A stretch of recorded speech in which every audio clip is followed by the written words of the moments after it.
Desde 1995, quando o Grupo Móvel da Procuradoria do Trabalho começou a atuar, foram resgatados 1.166 trabalhadores em condições análogas à de escravos no Piauí.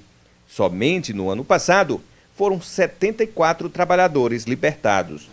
É um número elevado, porque, na verdade, o ideal seria zero, né? Não seria um país do tamanho da dimensão do Brasil ainda ter trabalho escravo, né? E trabalho em condições análogas à de escravo.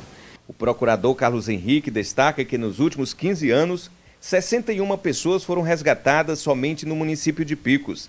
Em pleno século XXI, a extração de carnaúba é a principal atividade que usa da mão de obra escrava. A carnaúba é uma atividade econômica secular, que no estado em que emprega muita mão de obra, e muita mão de obra de trabalhadores rurais.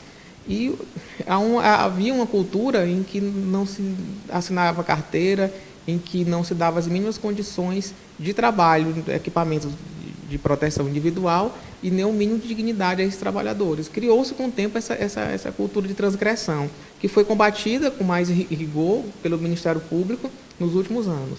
Carlos Henrique explica que uma série de desrespeitos aos direitos humanos se configura como trabalho escravo. É o trabalho degradante, aquele trabalho realizado sem as mínimas formalidades legais, aquele trabalho em que não há fornecimento de água potável, por exemplo, em que não há lugar para as necessidades fisiológicas, onde não há alimentação, onde não há refeitório, onde não há equipamento de proteção individual, onde os trabalhadores são praticamente abandonados à própria sorte, com uma degradância total. Isso é o trabalho em condições análogas à de escravo. Os trabalhadores resgatados pelo Ministério Público do Trabalho recebem o seguro-desemprego e verbas rescisórias.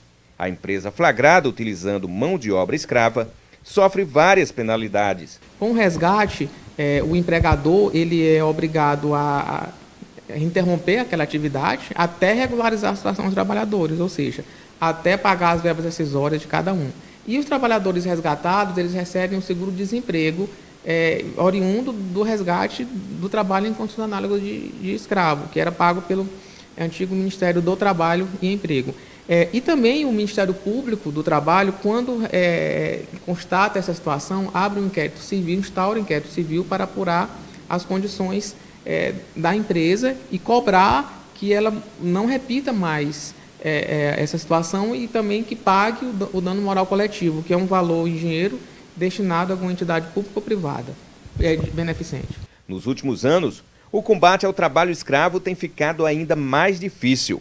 O procurador Carlos Henrique destaca que a flexibilização das leis trabalhistas tem contribuído para a incidência desse tipo de crime. A flexibilização do trabalho, nos últimos anos, ela tem o condão de acelerar e de incentivar essa questão do trabalho escravo.